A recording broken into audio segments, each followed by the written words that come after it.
Welcome back to The Belonging Place, where we talk about connection, community, belonging, and I'm really excited for our guest today. Welcome. And Yeah. we have Jennifer Finlayson Fife. Some people call you JFF.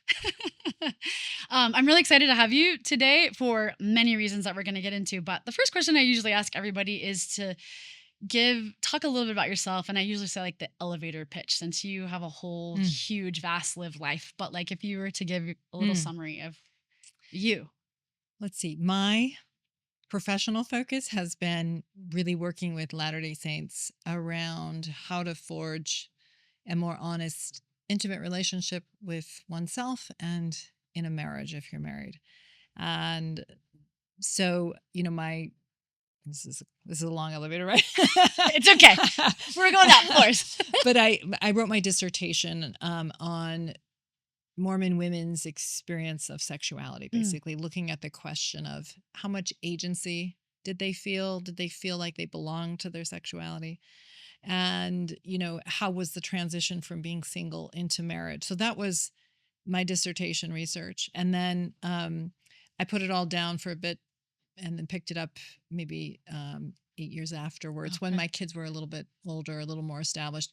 And so my work has been around podcasting and teaching and counseling and coaching. Okay. Yeah.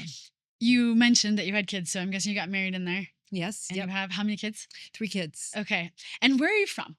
So I grew up in Burlington, Vermont. My Okay. father was a Ah, professor. Vermont, Yeah, Vermont's so lovely. And so that's where I was born and raised. And then I went to Brigham Young University and got so here my in Utah. undergraduate degree. And then I went to Boston for my master's and PhD. Okay, what was your undergrad in at BYU? Psychology and women's Okay, studies. so you were doing women's studies from kind of the beginning. Yeah, but quite literally, it was like the first semester it started. I signed up for it. Yeah. Okay, we're gonna dig into that because it's always interesting to me where people find their sort of nugget that then becomes the Yeah. thing that they grow. I lived in Massachusetts for a couple years. I was in AmeriCorps, so I love the New England area, and Ah, I it's think so good. I'm sure very informative on like who you are as a person and kind of the environment that you grew up in. Jennifer, if I were to ask you the same question, but you can't say anything about what you've done or what you have, so Yeah. none of your accolades or none of the things that and we kind of rewound and we're like, tell me a little bit about you. How would you describe yourself? I am someone who has always been a seeker um, and had a faith in life and goodness kind of from the beginning. Um, and have just always cared about the question of what's true Mm, and maybe the question of what makes people happy. mm, interesting. Okay.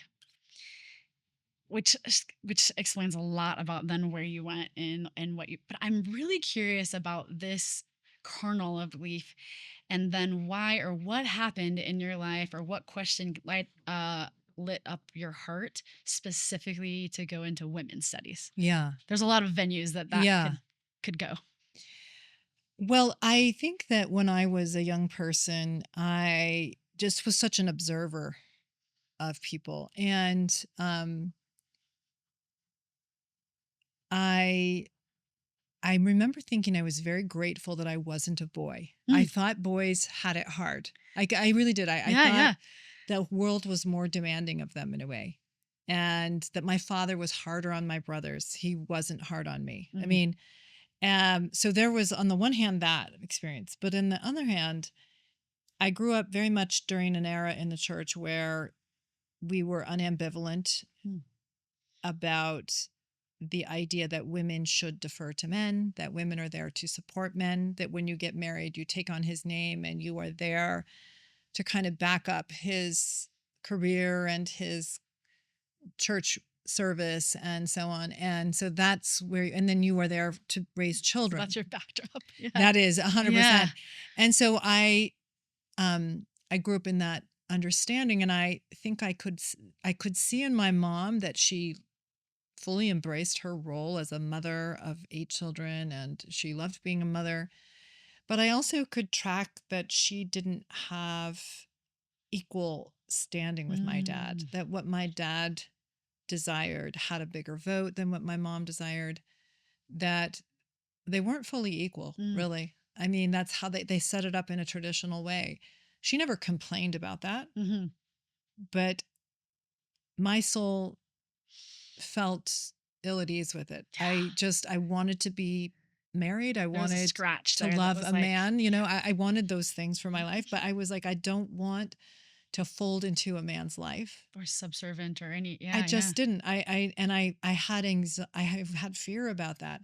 So um I think that I was really grappling with this question of who is God and how does God view women and who am I in all of that? And I think that just it felt wrong to me. So Mm, even though my faith tradition meant so much to my life, had given me a sense of, you know, that life had purpose, that what I did mattered, that there was such a thing as goodness and pursuing it mattered. And all of that felt true and resonant for me.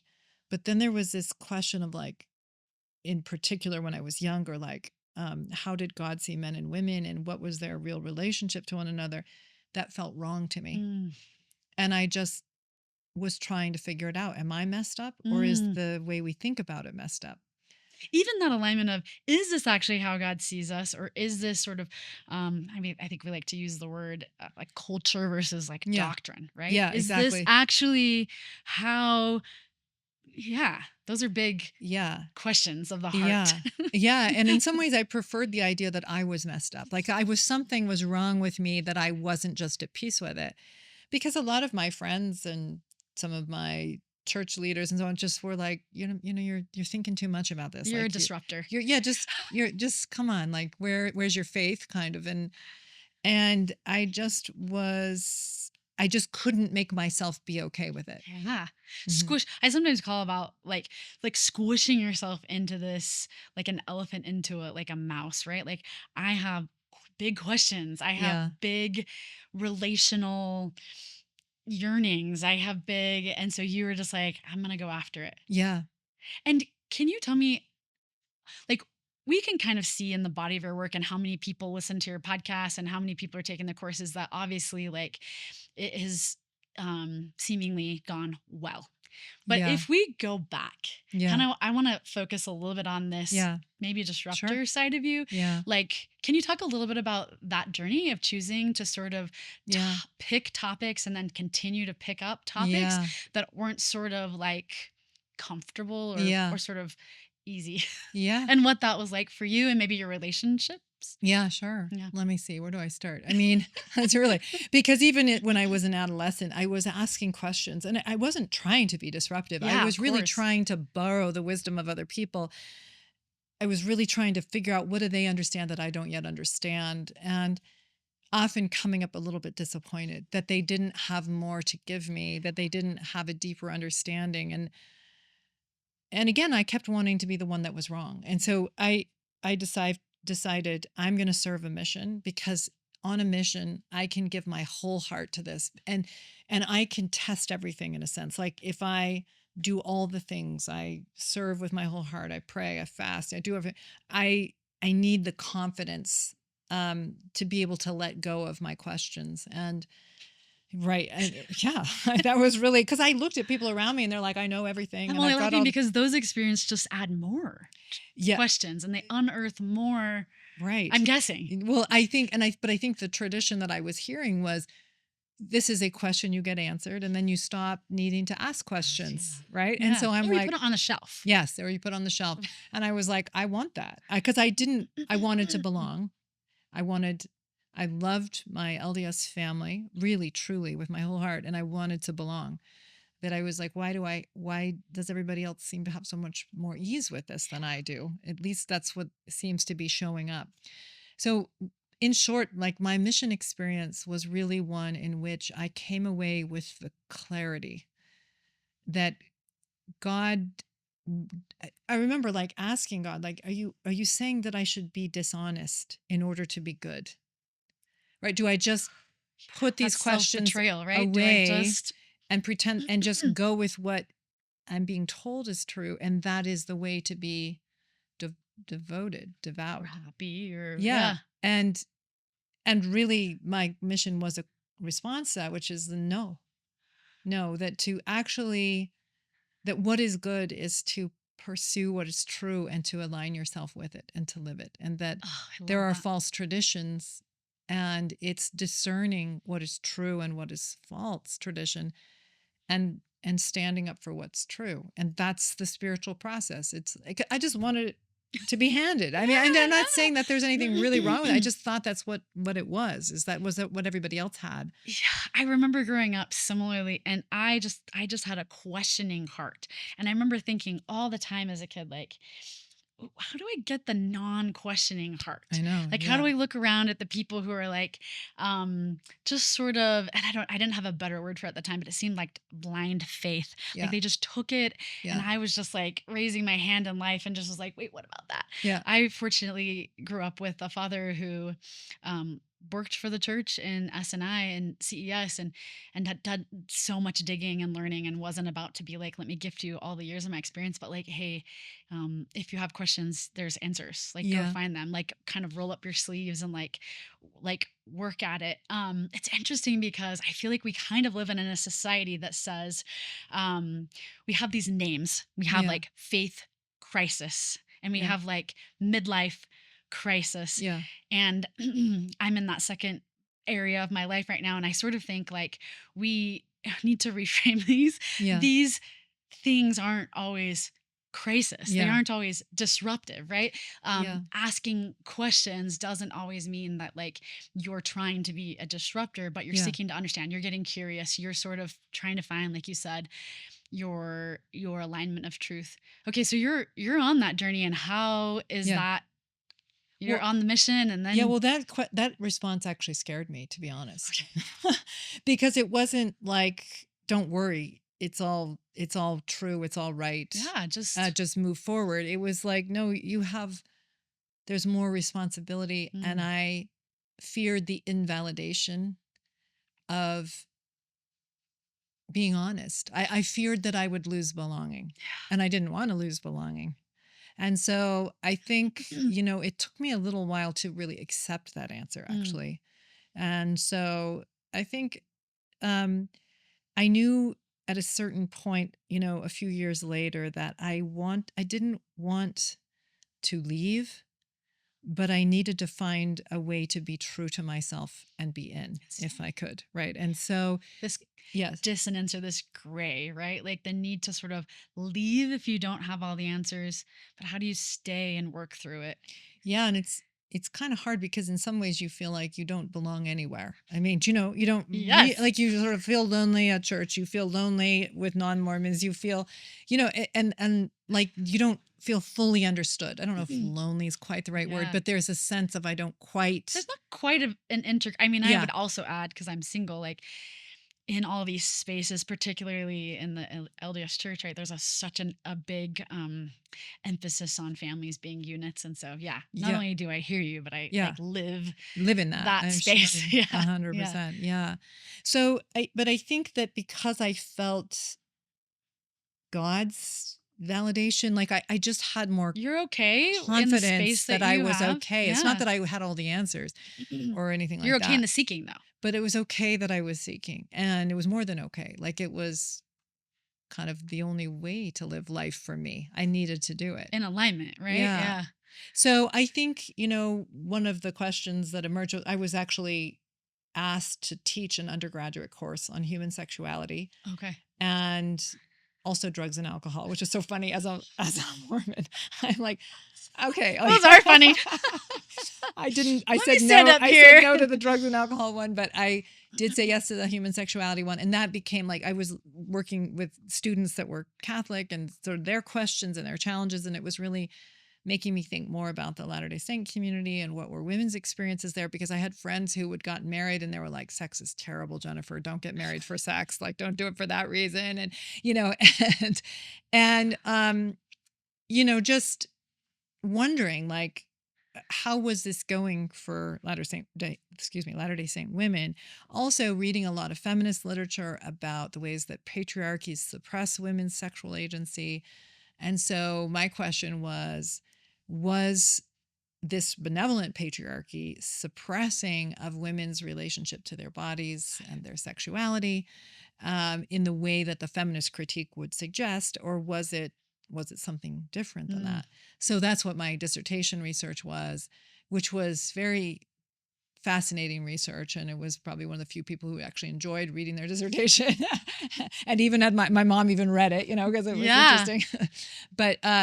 And then so that's just was sort of the beginning, um and then there was just such a need for it when I kind of came Gosh, once you forward with have it. the sort of collected all the stuff and it was like, oh, how do I use this for good?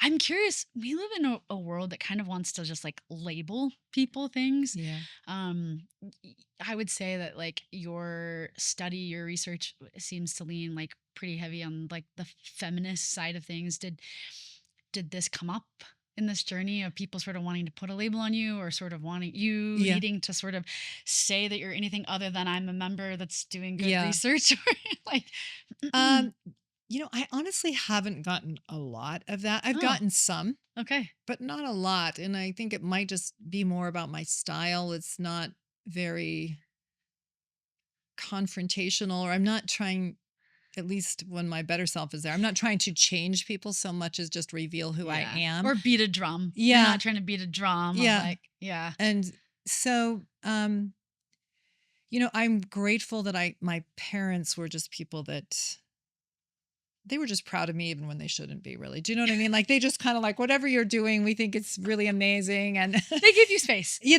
and they really did. Like in my family, you could question things and wonder about things. My parents were very devoted. Our whole family was like, we were very, very involved in the church.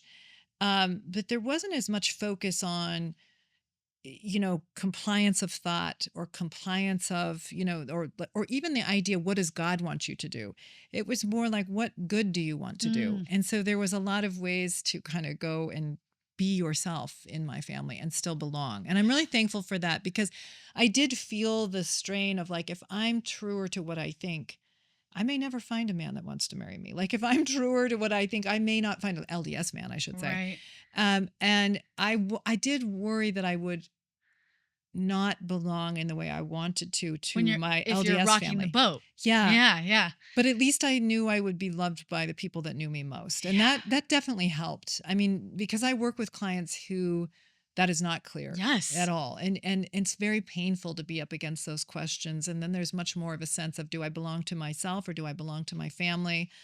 And that those are really painful questions. And I don't mean that I didn't confront those questions, but they weren't as acute as I think some Yeah. people. You had I mean, obviously this whole podcast is called The Blind Place, but you had a home base, a sort of safety net to be curious and discover and come back to and be known. Yeah. And also be known, right? By Yeah. heavenly parents who Yeah.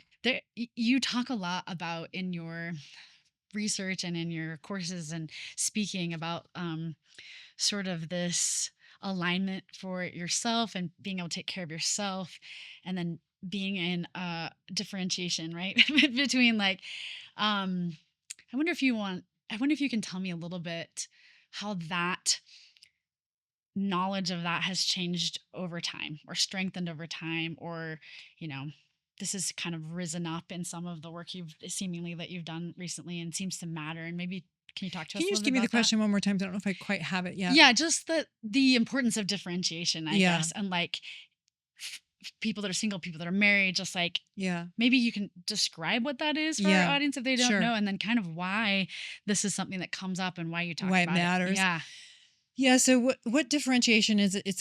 It was a concept put forward by Murray Bowen, who was really looking at the way that people operate within their families and looking at why some families were much more able to deal with challenging things and deal with disagreement and so on in ways that where they could stay constructive, and families that he observed that just difference was super stressful to the family, and the family would mobilize to get the person to be the same, or they would disconnect from each other. And so he looked at how our psychological or spiritual maturation has a lot to do with differentiation. And what that is the ability to know your own heart, to know your own thoughts, your own beliefs, to know who you are, even when you're in close relationships with important others. Yeah. Right. And when we're immature, when we're younger in our development, we want so much to have approval that we will do one of three things because we want others to feel good about us, for us to feel good about ourselves. So in our need for people to feel good about us, we will either pressure them to think like we do, or we will yield to what they want to make them happy with us, or we will distance. We will keep the level of engagement minimal. And so you see this all the time in any intimate relationship or in a parent-child relationship, is that there's either pressuring or yielding or distancing, walling off from each other. But when we mature, we're more, if we can hold on to our sense of who we are, that I can hold the dignity of my thoughts and beliefs, even if I'm sitting next to you who thinks differently than me, and hold that I matter, even if you aren't sure if I do. Okay. Then you can actually care about people more. You can actually know them more because their invalidation isn't as threatening the more we differentiate. Some people misunderstand differentiation as like the ability to not need anyone. And that's not really what it is. It's like I can know my heart and mind and still care about and be close to you and not have that challenge belonging to my own dignity or my own self-knowledge. It seems like there is a sense of resilience that is in that. Like I have an experience that just came to my mind where you're talking about that. I'm also from a family of 8 kids, and the majority of my family has left the church. So there's only 2 of us that are really active in the church, which causes a lot of, you can imagine, and very independent. I would say very differentiated individuals. We love to come home. We love each other, but we are very much living different lives. Some of that, because the church, we started with the church and then we sort of have grown out some and some stayed, right? There's a little bit of sometimes this, like, those who have stayed are sort of stupid or like blind for those who are sort of living their best lives. And it was really interesting. I had this really powerful, it took us a while, took us some age and wisdom and resilience. But one of my siblings once was really kind of trying to like beat that drum to me about the law of chastity. Just like, you don't know, and like the church makes you, and was saying things like this. And I was able to sort of hold on to myself in a space where I was like, hey, let's talk about that, because you know me, and I have a master's degree and I'm a therapist, and I think you think that I'm a smart person, and I'm not really a sheep, and I'm a very questioning person. And is it possible that I just choose it, that I believe it, that I'm aligned with it, and that that long time out of being in primary and in young women's or whatever, like, am I relying on anybody else's testimony or anybody else? And it was wild to watch this fiercely, also wicked smart, double PhD sister sort of sit in this space with me, and for the first time and maybe ever be able to like hold herself too and be like, oh, yeah, exactly. like, I don't have to be right and you don't have to be wrong. And like, we can both hold space. We maybe don't see the world the same way. And maybe we're better and love each other and just became a little closer than we ever were, because we didn't have to avoid this, because we didn't have to walk on eggshells, because we didn't. Yeah, that you could just hold the dignity. You could stand your ground together. I would just want to say, one of the scariest things I've ever done, like, this was not an easy conversation thing to do, but I feel like the growth that comes out of that 100%. is powerful. Well, it's 100% powerful and important. And I think it's also probably part of what alleviated your sister's anxiety was that, like, maybe she really was afraid that you are literally just being pressured by an external force and that not being true to yourself. And that's a fair thing to be afraid of. Yeah. But what you were clarifying is like, no, this aligns with my soul. Internal. I choose this. This is what I desire. This is me being true to myself. And I'm not here to judge how you're true to yourself either. Then it's like, okay. Like, you can just be. Then you're okay, because you're actually living your life as you desire it, not as somebody else dictates it. I think that's a legitimate fear if you feel like somebody's been hijacked by an ideology or a demand, right? when it's like, oh no, I own this. This is who I am. Then There is a it's, little release valve, I think, that yeah, comes from, yeah, especially because the world sort of says one of these ideologies is okay and great, and the other is a little wonky and a little yeah, not maybe okay. yeah, yeah. Even though I think we live in a world where like your choice and you activate your choice and your alignment and like they both can coexist. Yeah. Humans struggle with difference, just no matter what walk of life they're in. It's challenging because it challenges the validation that we want. It's easier to be with people that think like we think. Hmm. It's easier to find people that agree with you politically or agree with how you understand what matters in life.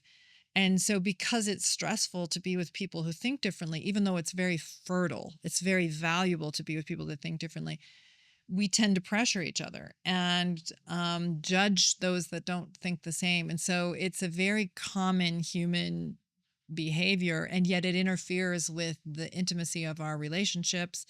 It interferes with how much peace we can have with each other, but also within ourselves, Mm. because we need that self knowledge to kind of know where we stand and not be afraid of knowing others, even if they think very differently. Gosh, yeah. I'm just so curious about like what you're learning in this process.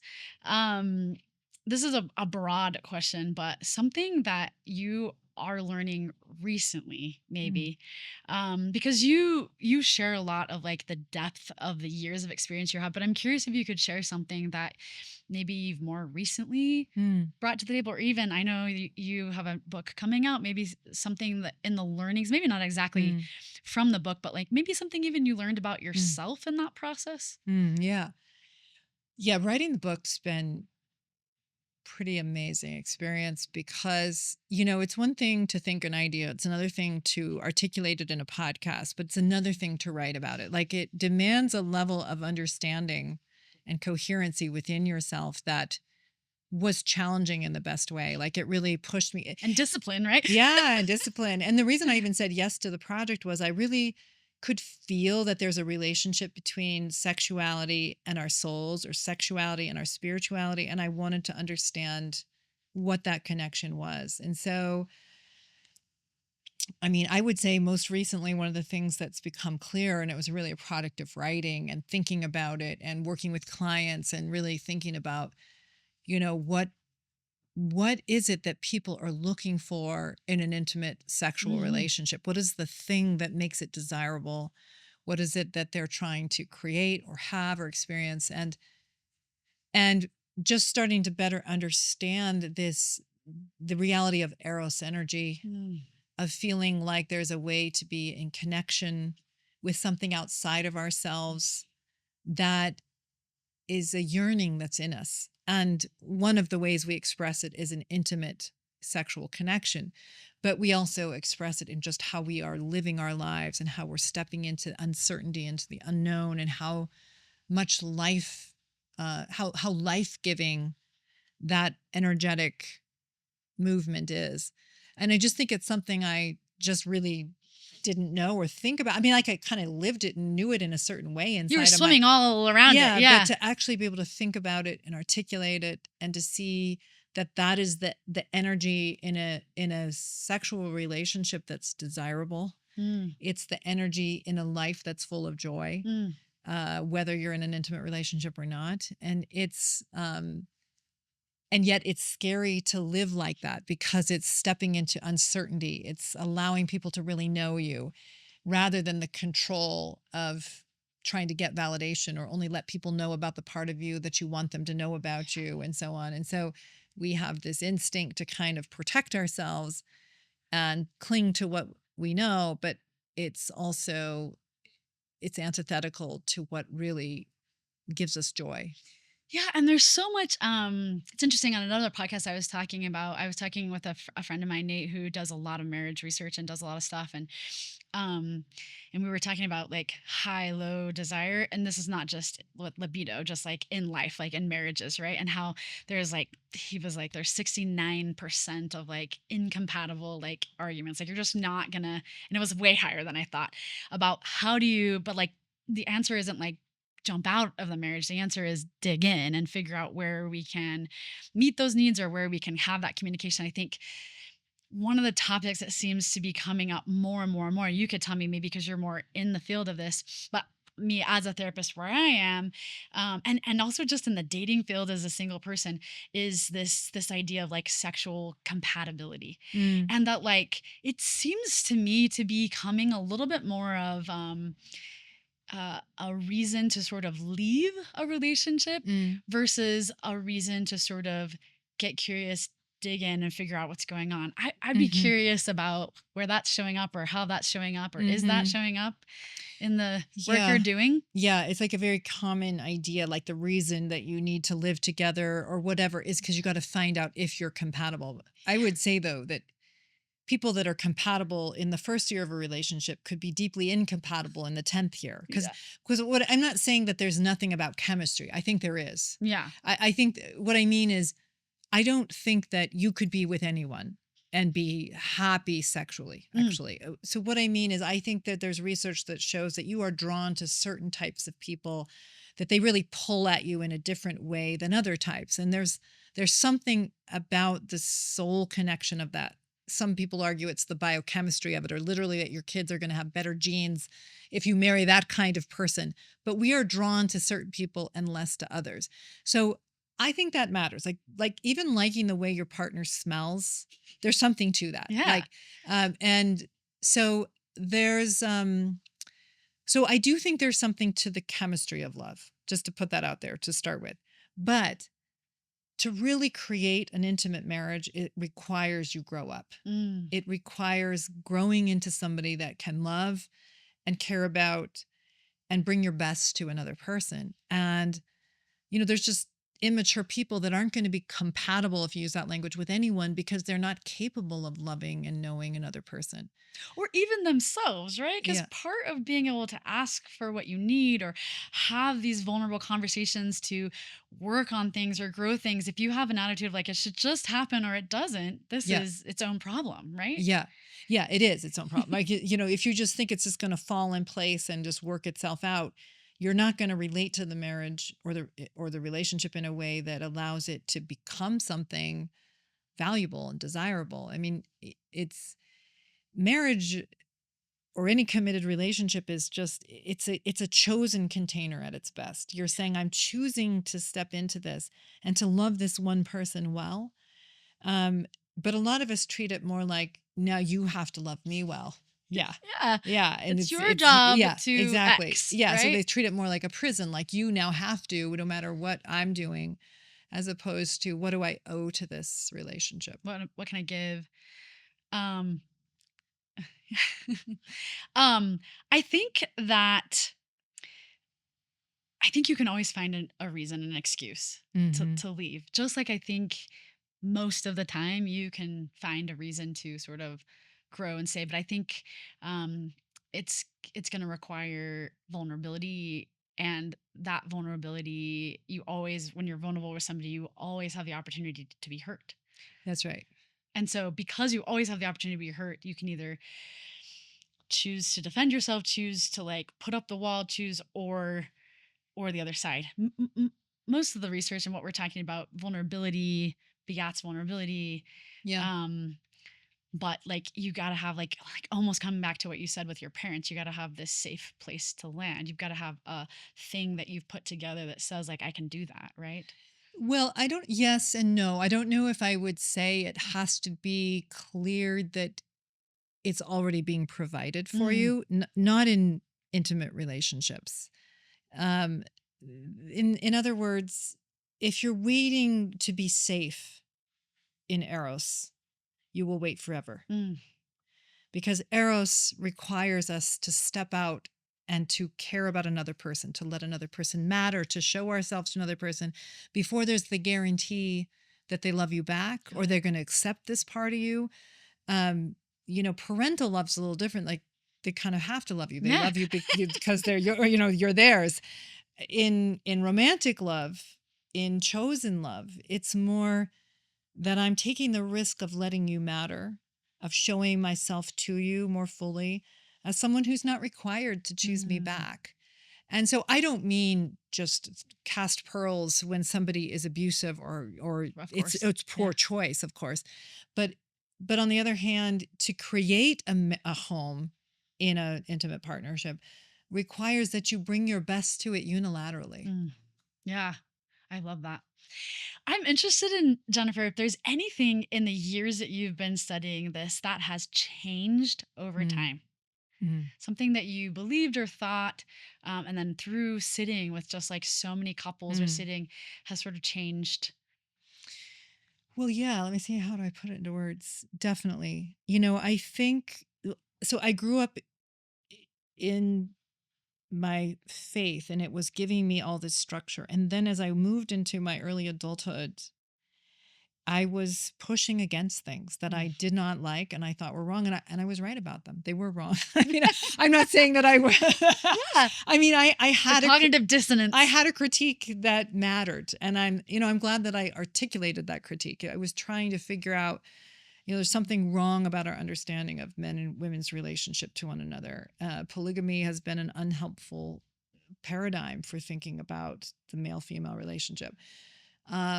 And so I think I was in some ways like pushing against it. But as I have continued to get older and I think wiser, I mean, I've come to better appreciate, well, yes, but also what I was given at the beginning was this foundational reality, this structure that mattered, that was helpful. As imperfect as it was, that container was needed and valuable to my development. And even pushing against that container has been valuable to Interesting. my Yeah. development. And so better appreciate the whole process. I think in my young adulthood, it was like, well, this was wrong. And if my parents had done this better, I wouldn't have this issue or this whatever. And it's not that there's no truth in it. It's that it was sort of blind to the good that was there in the pushing against the container. And I don't know if there's any other way. I mean, I think that's just very kind of typical in development. But as I've continued to get older and look at life, I'm just very grateful for a lot of those initial structures and containers, as imperfect as they were, because they gave me a moral foundation. They gave me something to wrestle with. Yeah. They gave me a way to sort out who I was, even in accepting of some and rejecting of other aspects of it. And I guess I'm just really kind of grateful for that. And I see it better as a process. It's a very human process, and that not just specific to our faith tradition, but to many people's experience in life as how you forge a self in the Mm. world, how you differentiate. I love this so much. When I was between the ages of like 26 and 28, I was living in Boston. I was in a congregation of just singles in the LDS faith. Mm, And there was sort of this trope or this idea that was going around that I kind of coming back to what you're talking about that I was sort of pushing against and like trying to figure out. And there was this sort of this idea of this like the church is making us be chaste and the church is terrible and yes. we have the law of chastity. And there was this whole what at the time at 26 I was like, man, guys, just own like Yeah. own your covenants, Yeah. like get inside of them. Kind of like the only other experience I had was when I was serving my mission, and I would go and talk to sister missionaries who at the time it wasn't as common as it is now, and it was sort of like you didn't have to go and it wasn't a thing. And so when you went, it was extra agency choosing, right? Yeah. So when they were out on the mission, and I was a sort of a sister AP for a little while on my mission. So I'd go to these sisters that were really struggling. And the question I would usually land on was, when did you decide you wanted to serve? Yeah. The sisters that were struggling didn't make the decision. They sort of Yeah. were like, Exactly. God told me, Exactly. or somebody. Yeah. And so I'm using that experience to come back over here to this. I was sitting with a guy friend of mine at the time, and he was just complaining at God and at the church.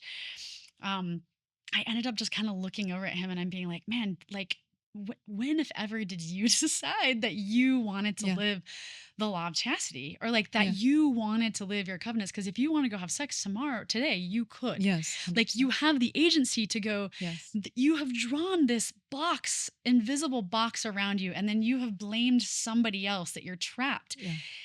I don't know if this is Yeah. something familiar to like 100%.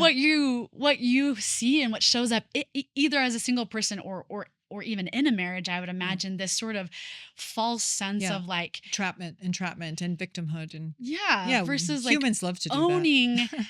your choices. And Yeah. there's a quote, and I won't find the full quote, but Henry Fosdick has a quote about Christians holding their religion as weights or as Mm. wings. Yeah, yeah. This Yeah. quote that I read around that time was so freeing of me and just Yeah. gave me this like actuating, I guess, my agency about choice and Yes. like, do I want to see, because we're Yeah. talking specifically with you, about sexuality, do I, especially if I choose to be single and not have sex before I'm married, and then I didn't know I'd be this old, Yeah. do I want to be a victim of these circumstances for the rest of my life and then blame God and sort of, or do I want to sort of own it, and not only own it, but like, um, flourish, I guess, try to Yeah. figure out how to like Yeah. be with it and not push against it. Yeah. It's hard. I Oh, don't yeah. want to say that Sure. this is like Life there's is hard. many Yeah. tears, much grieving. Um, I wish it was talked about more a little Yes. bit. This idea of this, there's way a lot of the conversation about the other side of that, like pushing and the victim and Yeah. this kind of thing. I don't know if you want to. Well, no, 100%. I can't say how much that captures basically the work I do, which is that helping people to move into the self-authoring position, Gosh. like how to claim their lives. And, I remember I went to a therapist before I got married. I was trying to work out my relationship with my faith, with marriage, with the idea of getting married. And she was super helpful to me.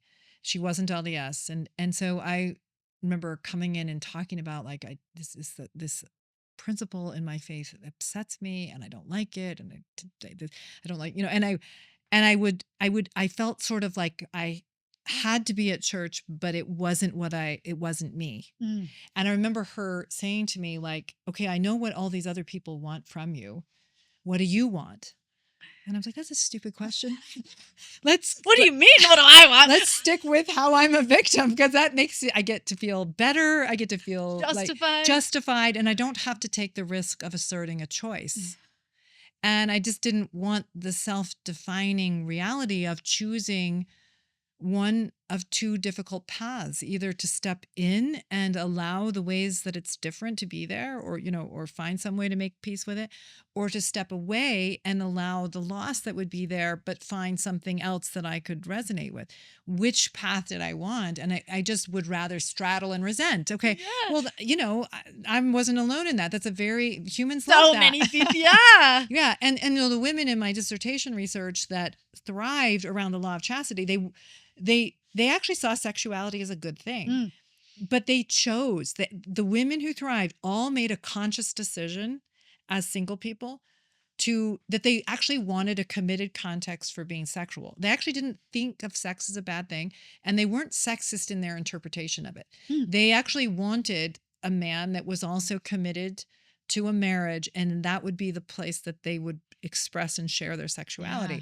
So because it wasn't like I should do it, God wants me to do it, some future man won't accept me unless I do it, they weren't thinking like that at all. It was like, no, I desire this for myself. Not only were they able to kind of hold their own in their dating relationships, they just took their own desires seriously. And so they more easily created a equal partnership. In their marriage. Yeah. But they also transitioned very comfortably into a sexual relationship, because it was never about whether or not it was good or if they had choices. They knew they had choices, and they just were choosing a more conservative path in terms of behavior. I mean, and because it was their choice, it was integrated into them.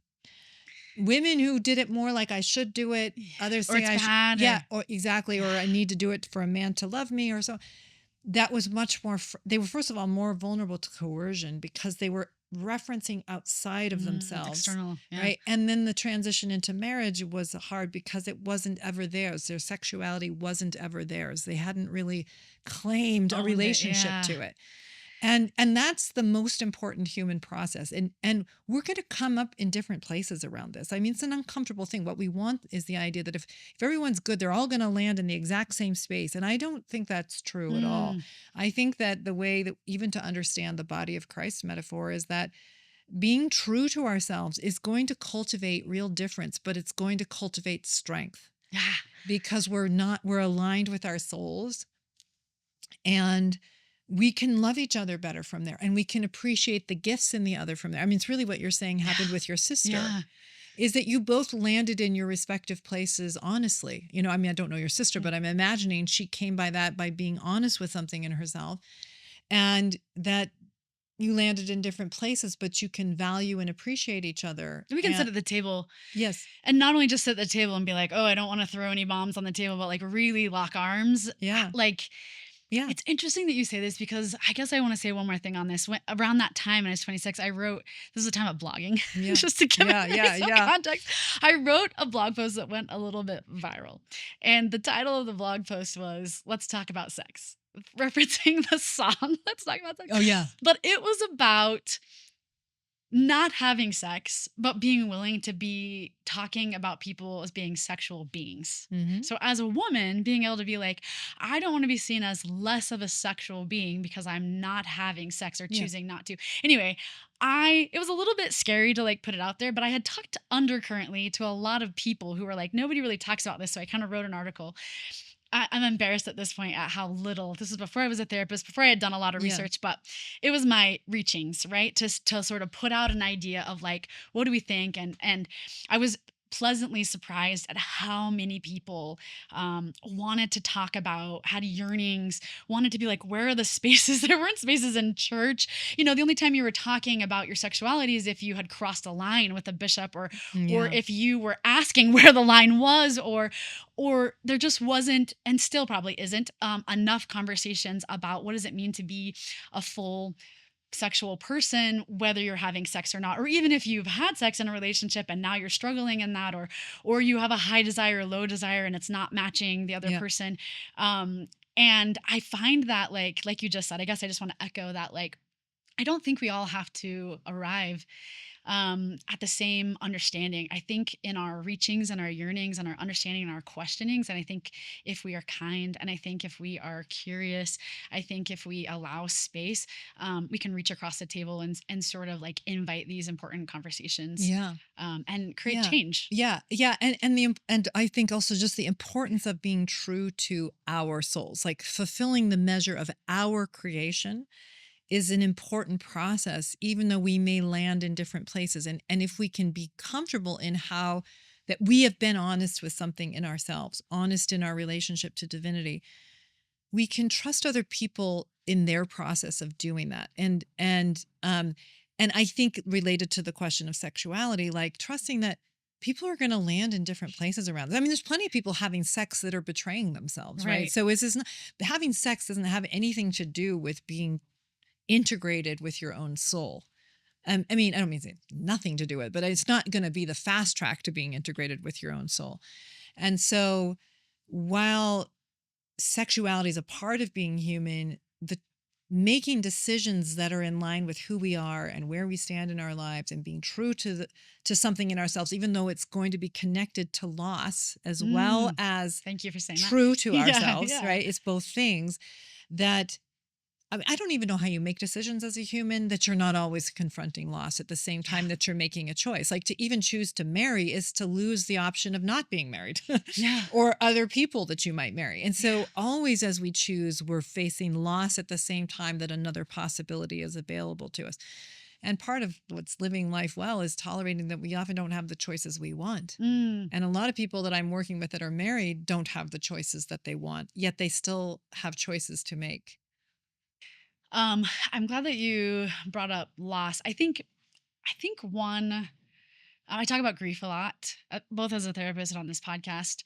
Sort of the importance of it, also just like activating it, like externalizing it. We talk. I've talked a lot about ambiguous loss. I think there's a cost, like you Mm. said, whatever wherever you are in the body of Christ when you talked about it, right? Whatever part you are, um, I think everyone's experienced loss, and there when we say there's a cost, sometimes I think we see this as negative always. Mhm. Um, Sometimes I think the cost of grief or loss, if we look at it on the affirmative side, is connection, right? Like I Mm, can yes. connect to you um, in a way that I like in my relationships with my, for example, my friends that are married, that are having sex or not having sex or good sex, or whether Mm. they're married or bad, Mm. they're having intimacy that's either growing them together or it's pulling them apart. I can Yeah. relate to this idea of like leaning in or leaning out. There are things I think that we can find to like relate that separate us or keep us closer. Sometimes I jokingly say to people when this topic comes out about marriage and sex, about like, this is one part of the marriage. Like you made a comment earlier about like your friends telling you like don't get married for sex because it's so terrible, Yeah, right? yeah, right. And sometimes I think in some of the relationships that I'm around, particularly in the LDS faith, because we've talked about this in the law of chastity, there's this sort of like um, your relationship with what you think the idea of sex is going to lead you to making choices about healthy or unhealthy relationships, leaning in or out of it. Your curiosity, maybe, is if it's unhealthy, is going to lead you down paths that aren't going to bring you to the place that you want. It, I think making mistakes and making choices also helps you grow, right? Yeah. Like I guess I'm of the belief, and I would love to hear if you feel differently about it. I guess it does come back to that sort of like being aligned and being known and having sort of an anchor point upon which you make your choices and your values, and then making decisions based on that versus like an external Yeah. need to fulfill something or need to like feel something or need to numb something or whatever it is Yes. being the guide, like an external Yeah. internal. So maybe give me your question. I No, don't know if no, I. I just maybe, what are your thoughts about that? Do you feel like that's true? Do you feel like Yeah. Well, there's yeah. So I think if I'm following what you're saying, that yes, I think humans, if we're if we're growing developmentally, we build internally first. Sorry. What I should say is we borrow a structure mm, initially. We especially when we're borrow younger, a right? Yeah. social world. We borrow, when we're really young, right and wrong, black and white. Don't walk in the road. Don't touch the stove. I mean, it's very behavioral. It's very black and white, but it's important. It's like learning how to be safe in the world. Okay, Mm, and it's talking to us at a level we can understand when we're 4 years old, right? mm, Um, when we get to be about 7 or 8, we move into the social mind, which is you're learning, you inherit the meaning structure of your group, whatever group you mm, belong to. mm-hmm. How does your family think about what is good and what isn't good? How does your family understand what are the rules of the family? What are the rules of your society, of School, your religious church. group, of Yeah. your church, of school? Yes, exactly. And so, um, what is actually motivating you then is to belong. What Mm, do I need to do for this group to be happy with me and to say that I've been successful? And so there's always going to be limitations in those inherited messages. No institution, no family, no group is going to do it perfectly, right. although some do it better than others. It's Mm-hmm. not that our institutions and families can't get healthier, but it's giving you a moral compass up to a point Mm, that you inherit a language, you inherit principles and roles, and you start building more of a sense of self that's deeply communal. But to really continue growing, right, is then to say, who am I in these things? gosh, yeah. Stage 2, this belonging stage is more about who do you want me to be? What do you desire I believe? Stage 3 is what do I believe? What do I desire? Who am I in this? Mm. And sometimes people in that process are like, you didn't give me the right things, or I wasn't true to myself in my desire to belong. I checked all the boxes and I Yeah, didn't and arrive with the thing. it didn't work out. And that's very, very often what happens. It's disillusionment. I did all the things and I didn't get the prize that I thought was going to be awarded to me. And that's pretty normal development to face that disillusionment. Easier to blame something external than to ever maybe look internally and take responsibility about like Yeah. when did I allowed myself to make this decision, Yes. or I And went and to along with it, yes, or I and to be whatever. fair, some families more than others, some religious groups more than others, right? Teach the idea. Like if you comply, you get everything you want. Mm. Okay? Or do the things and then life's going to go great for you. So, You can double down on happiness if you do ABC. yeah, we sell that idea. We want that idea to be true. We Yeah. want a world in which if you do A, B, and C, you're going to be safe, or you're going to Mm. have things come together because you obeyed. And I don't I think it's absolutely true that if you live by true principles and you align yourself with true principles, your life goes better. Mm, You avoid a lot of unnecessary suffering. But that's different than you're just going to get rewarded with a perfect life by yeah. The compliance. level 3 belonging is so nuanced. It's so gray, Yeah. right? Yeah, well, in level 3, it's more where you're saying, okay, who am I? What do I choose? What's my relationship to the law of chastity? What's my relationship to the church? What's my relationship to this teaching? And you're taking deeper responsibility onto yourself. That's when we're growing out of, out of the idea, like why can't I think of the Doctrine and Covenants idea? But the being anxiously engaged in a good Mm, cause as opposed to wanting to be commanded in all things. yes. How do I actually get out and create and do and forge something without needing reassurance or that I'm going to get validation all the way? It's or that I'm going from the letter of the law to the spirit of the law, where I'm living a principle, but I'm figuring out what that principle means in the complexity of life. And I want to add to this. And in doing that, many people, even in their discovering for themselves, you find that like people will fall out of your life because of that. And Yeah, people they will will. come into your life Yeah, because of that. That yeah, attractiveness of like your alignment or your discovering or you're figuring that out, yeah, you're asking questions.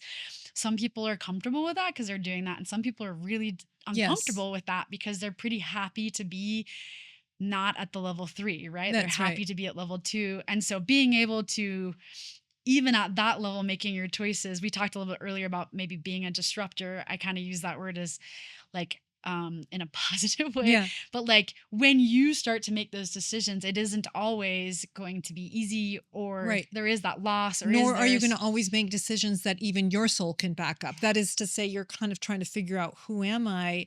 And it can be a messy process. mm, It doesn't just all come together. But what I would say is, if you are really listening to something inside of yourself, it will bring you somewhere stronger, yeah, even if it breaks your heart in the process, even if, you know, you,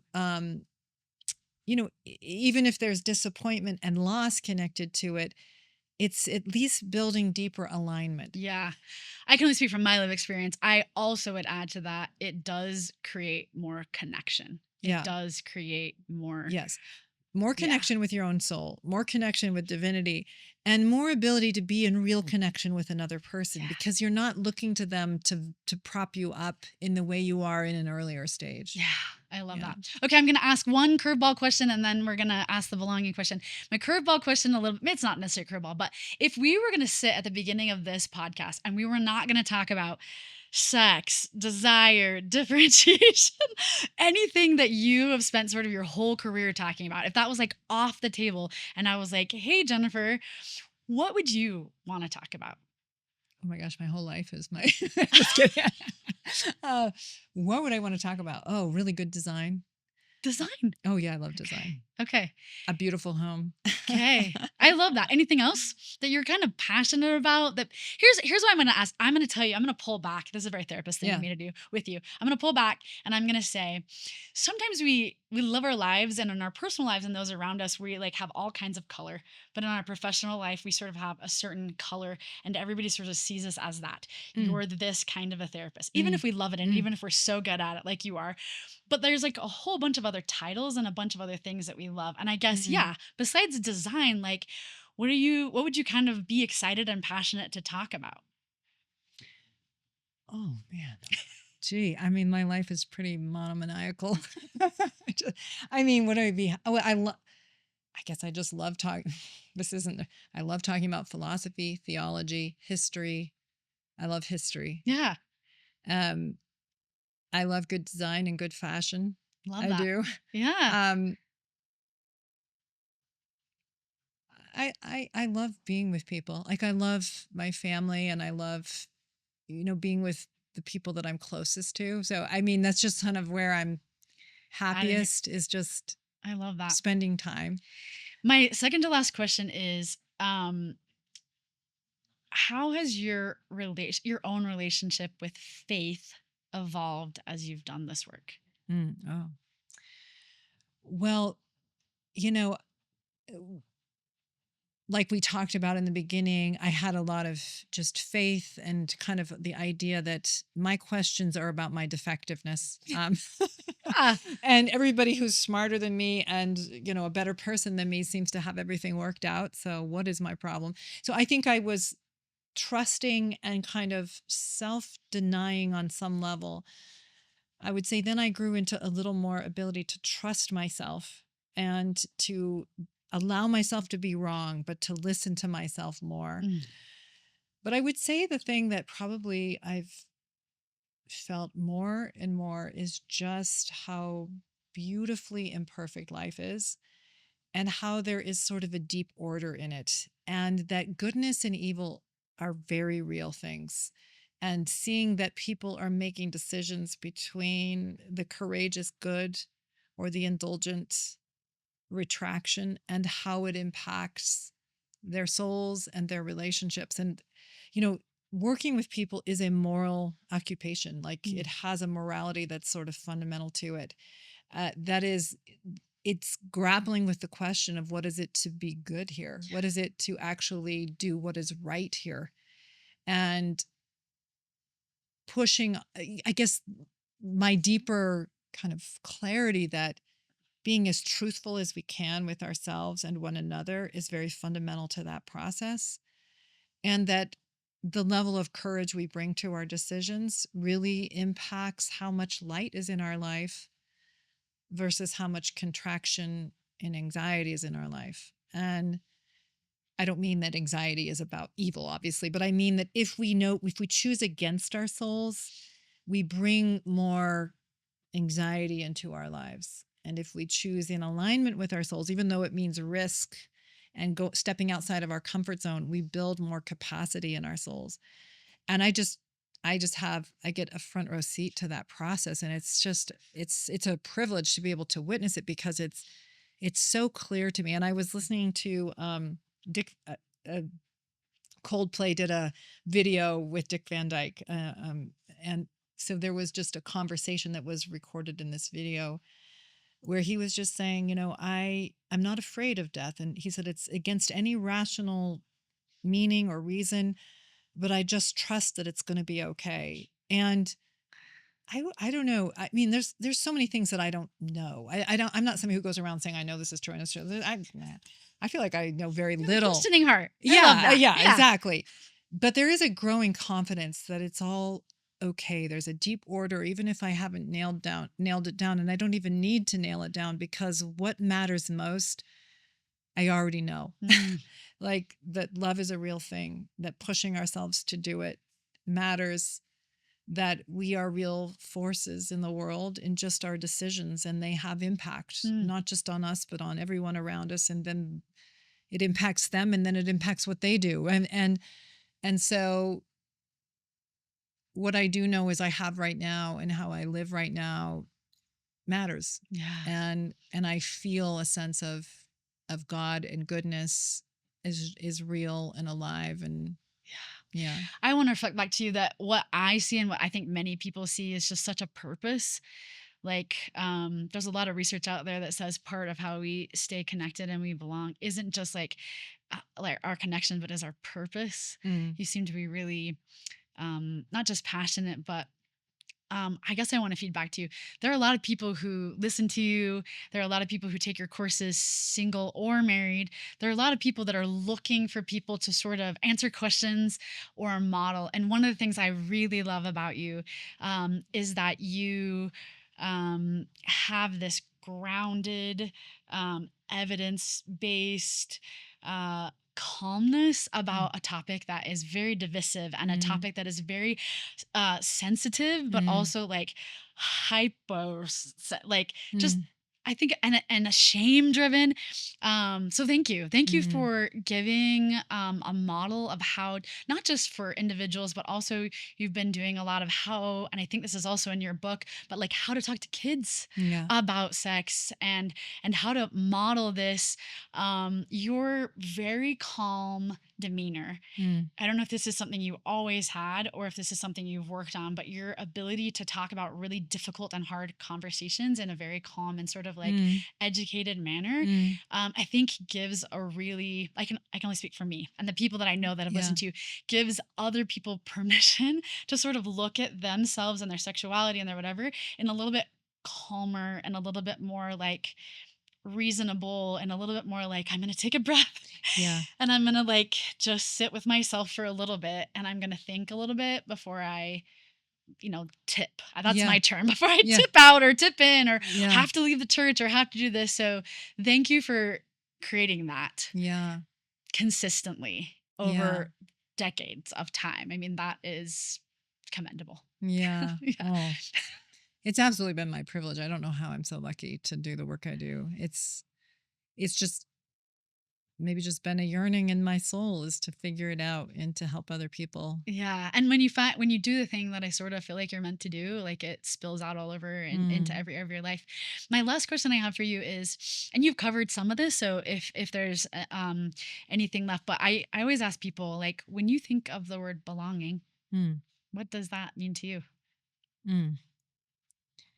Well, the thing that comes into my mind is that, well, it's everything. I mean, I agree. the gift of belonging is just, it is to be able to settle in. It is to be able to, you know, to relax into a sense of I'm not alone, Mm. that there's others that know me and care about me. And, I think a lot of times when I was just taking risks, that was a very helpful thing. I remember my husband sometimes saying to me, you have people that know you and love you, and you will always have them. And no matter what happens, you will always have them, And Oof. so it's just, and that's just such a gift to have that. Right. I think though, Brené Brown said something like, that you can't belong though and not be true to yourself. Like if you try to fit in Mm. and betray yourself, you don't actually ever belong. Yeah. And so to actually belong requires us to be true to our souls because otherwise you're just trying to earn something or get something that doesn't allow you to settle in, doesn't Mm. allow you to feel at home. And so I think our spiritual development is sorting out those two things, that in order to belong, we do have to be true to ourselves, but also to be true to ourselves, we have to be true to those around us. And so that is Sounds that good. is the that is the endeavor that we're about here. Awesome. Well, thank you so much for your time. We want to make sure people have a way to find all your resources. So you have a website. Yeah. Tell us about your website and tell us about your book. Yeah. The website's my last name, so Finlayson-Fife.com. And yeah, I have a book coming out August 12th is the pre-order link date, so you can pre-order then. It's also coming out at the Restore Conference on September 25th. With Faith Matters. With Faith Matters, so people can get it there first, or they can get it after. Is the through pre-order on Amazon. Amazon, and is it on your website as well? Yeah, Okay. we can give you the information so you can We'll find put it in all the notes for sure, perfect. so people But can I find you. believe it's in the website. Will it be on the website? I don't know where the pre-order link will be. Yeah. We'll figure that out. But yeah, and so that book is about basically the relationship between sexuality and spirituality, and how many of us feel that they live in different domains, but that as we grow in our ability to know and love and belong to ourselves, we understand that these are deeply connected to each other, our sensual embodied selves and our spiritual selves. And so the Love book's that. about that. And then you have a couple podcasts, I think. Yes, two. So I just have one that's like these kinds of conversations. It's conversations with Dr. Jennifer. And then I have a podcast, Room for Two, that is This is exciting. Yeah, this is me working with real couples. We distort their voices, they change their names, but I'm doing work with them around the struggles in their partnership and their intimate relationship, and how they can grow and change. So there's certainly an educational piece. There's a little bit of a drama piece. Some people are like, I'm not going to lie. The TV show is kind of becoming more popular with a therapist. Yeah. But I think there's quite a few people. I was telling you, even my best friend who I was saying I was coming on, she's like, I would like to just sit with her. I think people kind of want to sit in on a conversation you're having that's not them, but that they can relate to. So yes, 100%. What's it called again? Room for Two. Yeah, this. because that's really what we're after in a good relationship is obviously the double entendre there, but it's like that you want to have room for two people to be true to themselves. That's what a good marriage is. And so So yeah, so it's helping people to differentiate enough to be able to really choose each other. And then I have 6 online courses too. So Yeah. yeah. You guys check everything out. I'm excited to see you at the Restore conference. Yeah, Thanks, great. Thank Jennifer. you.